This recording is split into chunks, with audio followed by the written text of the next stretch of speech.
అంటే మీరు లాయర్గా ఉన్నారు, లాయర్ జాబ్ చేసుకోవచ్చు. ఎందుకు ఇవన్నీ సమాజంలో ఉద్యమాలని రాజకీయాలని ఎందుకు మీకు? అంటే కేవలం ప్రతి అంశాన్ని ఒక ఫైనాన్షియల్ ఆస్పెక్ట్ తోటి, మన ఆస్తులు అంతస్తులు ఇన్కమ్ తోటి అన్నదే ఒకటే హ్యూమన్ లైఫ్ కాదని నా అభిప్రాయం.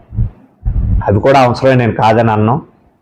కానీ జీవితంలో మన ప్రయాణంలో మన వరకు మనం మన సొంత సాటిస్ఫాక్షన్ అన్నది ఒకటి ఉండాలి.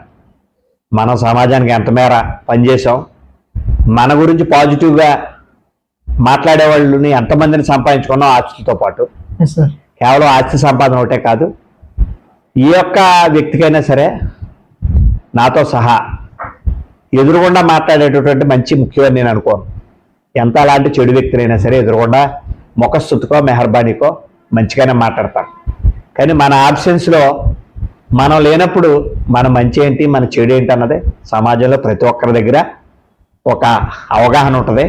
అదేవిధంగా అందులో భాగంగానే మనం ప్రాక్టీస్లో సక్సెస్ అయినప్పటికీ కూడా మరి సమాజంలో కూడా ఎంతో కొంతమందికి మన లైఫ్లో ఏదో చేసామనే సాటిస్ఫాక్షన్లో కూడా అచీవ్ అవ్వాలనేటువంటి నా ఉద్దేశం. సో ఇవన్నీ చేస్తూ మీరు ప్రజల దగ్గర నుంచి ఏం ఆశిస్తున్నారు?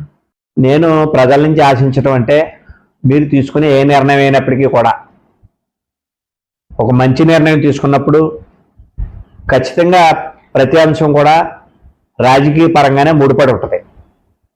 ఎన్ని మనం మాట్లాడుకున్నప్పటికీ కూడా ఏ ఒక్క పని అయినా సరే, ఒక ఆసుపత్రి సర్వీస్ కానీ, ఒక ప్రజా సంక్షేమ పథకాలు కానీ, ఒక రోడ్డు వేయాలన్నా, ఒక డ్రైన్ చేయాలన్నా, ఏదైనా సరే ప్రతిదీ కూడా నాయకులతో ముడిపడి ఉన్నటువంటి సందర్భంలో రామచంద్రపురం నియోజకవర్గంలో ఖచ్చితంగా మంచిని ప్రోత్సహించండి.